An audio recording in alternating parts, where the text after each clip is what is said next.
बिस्मिल्लाहिर्रहमानिर्रहीम। लाखों करोड़ों दुरूदो सलाम मोहम्मद मुस्तफ़ा सल्लल्लाहु अलैहि वसल्लम और आले मोहम्मद पर। मैं हूँ उमर दराज गोंदल। शरीफ ख़ानदान ने इक़्तिदार भी ले लिया, हीले बहाने भी बहुत किए। हीले बहाने अब इनके अपने लोग कहते हैं। मिसाल के तौर के ऊपर इलेक्शन होना था 3 महीने के अंदर अंदर, चूँकि रिक्वायरमेंट ये थी। अब इनके अपने लोग कहते हैं कि हमने इलेक्शन में ताख़ीर क्यों की, जिसमें एक मोहम्मद ज़ुबैर हैं, वो कहते हैं जी पंजाब और खैबर पख्तूनख्वा में उस वक्त मुस्लिम लीग नून ने इलेक्शन 90 रोज़ में इसलिए नहीं करवाए थे क्योंकि उस वक्त जो फीडबैक आ रहा था, चूँकि गवर्नमेंट के पास आपको पता है एजेंसीज होती हैं, बाकी भी बहुत सारे ज़राए होते हैं मालूमात लेने के, तो उनके मुताबिक उस वक्त जो फीडबैक आ रहा था कि वो यही था कि उस वक्त तमाम हलकों से पंजाब और खैबर पख्तूनख्वा के अंदर क्लीन स्वीप कर जाना था। तो उसको रोकने के लिए हमने सब कुछ किया। लेकिन जाहिर है कि फिर 8 फरवरी को भी वो मामला तो आपके हाथ में नहीं आया और लोगों ने आपके उस नज़रिए को मुस्तरद कर दिया। और बकौल महमूद खान चकजई के ये हकीकत है कि 8 फरवरी का इलेक्शन पाकिस्तान तहरीक इंसाफ जीती। आप नहीं मानना चाहते तो आप ना मानिए। इमरान खान कहा करते थे कि कोई ये ना गलियों बाजारों में, लोगों में भी नहीं जा सकेंगे। अब आप हुकूमत का प्रोटोकॉल लगवाते हैं, हुकूमत के प्रोटोकॉल में आप बच्चों को खड़ा करते हैं कि छत पे फूल फेंके, फिर आप मीडिया को वीडियोस जारी करते हैं कि देखिए हम बड़े मकबूल हैं। ऐसी चीज़ें होती नहीं हैं। मैं आपको एक सिर्फ बात बताना चाहता हूं कि अब इस दौरान जो एक बड़ी डेवलपमेंट आज इस्लामाबाद के अंदर हुई है, इसको अनहोनी कहा जाएगा। आपने चंद रोज़ पहले, आपको इल्म है, एक वो लड़ाई झगड़ा हुआ अनवारुल्लाह काकड़ और हनीफ अब्बासी के दरमियान, जिसमें एक ताने दे रहा था कि तुम गंदम चोर हो, दूसरा कह रहा था कि नहीं तुम फॉर्म 47 वाले हो और तुम मैंडेट चोर हो।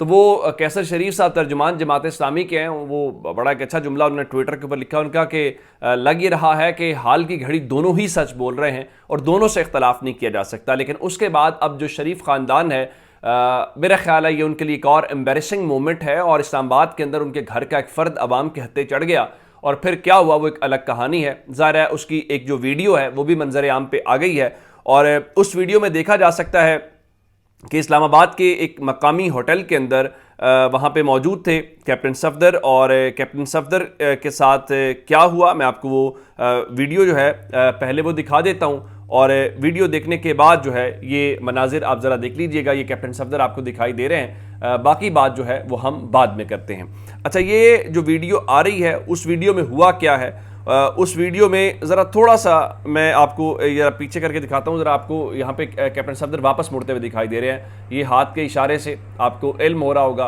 कि वो ये एक शख्स के साथ। अब मैटर ये है कि ये इस्लामाबाद के एक निजी होटल का मामला है और ये जो निजी होटल है यहाँ पे कैप्टन सफदर मौजूद थे और वहाँ पे कुछ ओवरसीज़ पाकिस्तानी मौजूद थे और ओवरसीज़ पाकिस्तानियों से इनकी वैसे भी जान जाती है। तो कैप्टन सफदर को देख के वहाँ पे लोगों ने चोर चोर के नारे लगाना शुरू कर दिए और जब चोर चोर के नारे लगाए तो उसके बाद कैप्टन सफदर और उन ओवरसीज़ पाकिस्तानियों के दरमियान तल्ख कलामी हुई है और इतलात ये हैं कि जो होटल के वेटर्स थे उन्होंने फिर इस मामले को रफा दफा कराया और इस तरह से अब जो शरीफ ख़ानदान बेचारा है अब वो कहाँ पे जाएगा। अब कैप्टन सफदर का मतलब ये है कि नवाज शरीफ के दामाद लोगों के हत्थे चढ़े हैं। दूसरे लफ्ज़ों में अब वो ये कहते हैं कि मुझे मुस्लिम लीग नून का दामाद ना कहा जाए, लेकिन दूसरे लफ्ज़ों में आप यूँ कहिए कि जो पंजाब की वज़ीर आला मरीम नवाज शरीफ हैं उनके शौहर नामदार जो हैं वो लोगों के हत्थे चढ़े हैं और लोग क्या सलूक कर रहे हैं आपके सामने है। तो इससे अंदाज़ा लगाइए कि आपने इलेक्शन तो फॉर्म 47 की बुनियाद के ऊपर या फॉर्म 45 या जो भी आपने अरेंजमेंट किया, जो कि जावेद लतीफ़ के बकौल ये अरेंजमेंट है और ये अरेंजमेंट हमें करके दिया है, तो आपने वो तो मैनेज कर लिया है, लेकिन बाकी चीज़ें आपसे मैनेज होती हुई दिखाई नहीं दे रही। और मैनेज करने के हवाले से भी ज़ाहिर है एक बहुत बड़ा किरदार जो है वो इस मौजूदा निज़ाम का है। मिसाल देता हूँ कि पाकिस्तान तहरीक इंसाफ के जब इलेक्शंस हुए तो उसे कहा गया जी बिला मुकाबला पैनल मुंतखब हो गया है। तो काजी फायज ईसा साहब कहने लगे ये कैसे हो सकता है कि और वोटिंग हुई नहीं है और वो सदर मुंतखब हो गए, तो मतलब कोई मुंतखब करने का तरीक़ाकार तो होगा। अब उनको ख़बर होनी चाहिए कि एमल वली ख़ान जो हैं वो नेशनल पार्टी अवामी पार्टी के ANP के अवामी नेशनल पार्टी के बिला मुकाबला सदर मुंतखब हो गए हैं और किसी उम्मीदवार ने उनके मुकाबले में सदारत के कागजात जमा नहीं करवाए, जबकि जो पार्टी है यानी जो अवामी नेशनल पार्टी है उनकी जानिब से कहा गया जी साबिक वज़ीर आला अमीर हैदर होती ने इमल वली खान का नाम तजवीज़ किया और मरकज़ी कौंसिल के तमाम अरकान ने सेनेटर इमल वली खान के नाम की मंजूरी दी है, जिसके बाद अब वो मरकज़ी सदर मुंतखब हो गए हैं। अब ज़रा उसी तरह से जस्टिस काजी फ़ायज़ ईसा साहब इस इलेक्शन की भी स्क्रूटनी कराए, उसी तरह से पूछें कि बिला मुकाबला कैसे मुंतखब हो गए हैं, सारी बातें तो आपको पता चल जाएगा। लेकिन ज़ाहिर है कि काजी साहब का जो मौक़िफ़ है या उनका चीज़ें हैं वो बिल्कुल पाकिस्तान तहरीक इंसाफ को लेके और बाकी को लेके बिल्कुल मुख्तलिफ है। अच्छा, एक डेवलपमेंट और है, मैंने कल आपको बताया था कि इमरान खान ने जेल में गुफ्तगू करते हुए ये कहा है कि इस वक्त फजलुर रहमान जो है जिस तरीके से वो मज़ाहमत कर रहे हैं या गुफ्तगू कर रहे हैं वो काबिल तारीफ़ है। इख्तलाफात सब माजी वो सारी बातें हैं। तो अब इस बारे में एक और जो डेवलपमेंट है वो डेवलपमेंट ये है कि फजलुर रहमान ने कहा कि अगर पाकिस्तान तहरीक इंसाफ से बामकसद मुज़ाकरात का कोई माहौल बनता है तो हम उसे खुश आमदीद कहेंगे। मौलाना साहब चंद दिन पहले असम्बली में आए थे तो उनसे ये पूछा गया था कि क्या आपके और तहरीक इंसाफ के मुज़ाकरात हो रहे हैं, तो उनका नहीं, फिल वक्त किसी किस्म के मुज़ाकरात नहीं हो रहे, लेकिन पूछा गया मुज़ाकरात हो सकते हैं, उनका हम इसका इनकार भी नहीं कर रहे। इसका मतलब है कि अब वो बातचीत करना चाहते हैं और ये बात दुरुस्त है कि उनका जी अभी तक हुकूमत के ख़िलाफ़ कोई अलायंस नहीं बना। इस सिलसिले में एक जानिब ये डेवलपमेंट्स हैं और दूसरी जानिब पीपल्स पार्टी और मुस्लिम लीग नून दोबारा मिलते हुए दिखाई दे रहे हैं। तो इन्होंने गवर्नर पंजाब की तकरीबी हल्फ बर्दारी जो थी उसको मुलतवी किया, उसकी क्या वजूहात हैं वही बता सकते हैं। लेकिन उसमें इंपॉर्टेंट बात जो है वो ये है कि पीपल्स पार्टी को कहा गया कि आप शामिल हो जाएं काबीना के अंदर। तो राना सनाउल्लाह बता रहे थे जी बिलावल ने मस्बत रिस्पांस दिया है और वो जल्द काबीना के अंदर शामिल हो जाएंगे। बिल्कुल आप उनको शामिल करें, पीपल्स पार्टी पहले भी इस हुकूमत का हिस्सा है। मैं तो आपको बताता हूँ कि पीपल्स पार्टी के वोट के बगैर वज़ीर आज़म का इलेक्शन नहीं हो सकता था।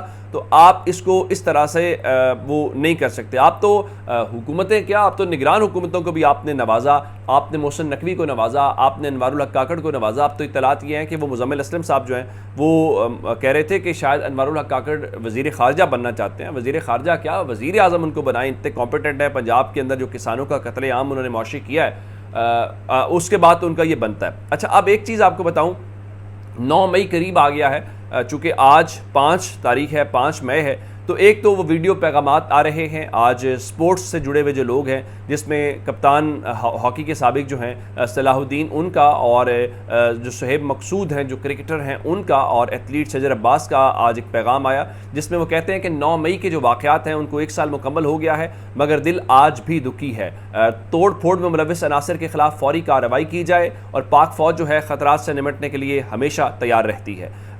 9 मई के हवाले से मैं आपको एक और डेवलपमेंट बता देता हूँ। एक तो बताया गया कि इमरान खान ने अली अमीन गंडापुर को कुछ इंस्ट्रक्शंस दी हैं और वो 6 तारीख को एक अहम यानी कल मीटिंग करेंगे इस्लामाबाद के अंदर। दूसरा 9 मई के हवाले से आपको बता देता हूँ कि खैबर पख्तूनख्वा को लेके अली अमीन गंडापुर जो है 9 मई को यानी जुमेरात के दिन डेरा इस्माइल ख़ान का जो उनका अपना इलाका है वहाँ पे बैसाखी ग्राउंड के अंदर वो जलसा आम से ख़िताब करेंगे। तो उस दिन बहुत सारी चीज़ें, बहुत सारी इस किस्म की चीज़ें होंगी। ख्वाजा आसिफ कह चुके हैं कि वो कौमी असम्बली का इजलास बुलाएंगे। इत्तलात हैं कि पंजाब हुकूमत 9 मई को सूबाई असम्बली का इजलास बुलाना चाहती है और फैसला इस बारे में कर लिया गया है। एक उसमें मैटर ये भी था कि अपोजिशन की रिक्वेजिशन ऑलरेडी है, लेकिन उसके अलावा वो 9 मई के हवाले से पर्टिकुलर जाना चाहते हैं। तो ये भी सारी बातें हैं। लेकिन तहरीक इंसाफ जो लाहौर है वो भी इस सिलसिले में एक मुहिम शुरू कर रही है। वो कहते हैं जी 8 मई रात 10 बजे जो लाहौर के शहरी हैं वो अपनी छतों के ऊपर मोबाइल रोशन करें और इमरान खान की जो रिहाई की तहरीक है उसमें अपना हिस्सा डालें। तो इसका मतलब है दोनों तरफ से 9 मई को लेके हम देखेंगे कि वो चीज़ें नज़र आएंगी। और 9 मई से जुड़ा एक और मामला है, डॉक्टर यास्मीन राशिद चूँकि उसमें गिरफ्तार है, उनको लोग आयरन लेडी कहते हैं कि जिस तरीके से वो डटी हुई हैं, जिस तरह से उन्होंने मज़ाहमत की है। तो स्पीकर साबिक कौमी असम्बली जो असद कैसर साहब हैं वो लाहौर में हैं, वो सलम जावेद खान के घर गए, वो आलिया हमज़ा के घर गए, बाकी लोगों के घर गए। तो वो डॉक्टर यास्मीन राशिद के घर भी गए हैं और उनकी फैमिली से उन्होंने मुलाकात की है और उन्होंने कहा कि जिस तरीके से उन्होंने मज़ाहमत की है वो बहुत ही काबिल तारीफ़ किस्म का काम है।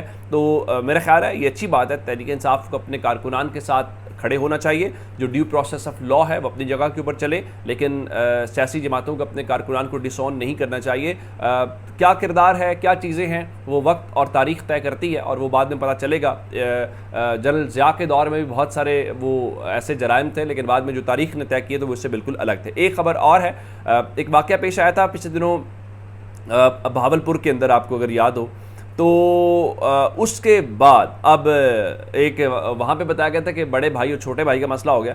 तो अब थाना सदर खारियाँ के अंदर जो है एक और तमाशा लगा है। तो बताया गया कि ख्वाजा सराव ने कोई पुलिस थाना जो सदर खारियाँ है वहाँ पे कुछ किया है, तो उसके बाद एहतजाज किया, सामान तोड़ फोड़ वो किया उन्होंने। तो अब उम्मीद है कि यहाँ पे भी आप दरगुजर करेंगे, ये भी अब उनको क्या भाई कहना है या क्या कहना है। तो बताया गया कि कुछ ख्वाजा सराव ने से पुलिस एहलकारों ने कल बदतमीज़ी की थी, फिर पर्चा दर्ज करने से भी इनकार किया, जिसके खिलाफ वो एहतजाज करे। तो ये अब तक की अपडेट्स थी। अपना बहुत सारा ख्याल रखिएगा। खुदा हाफिज़।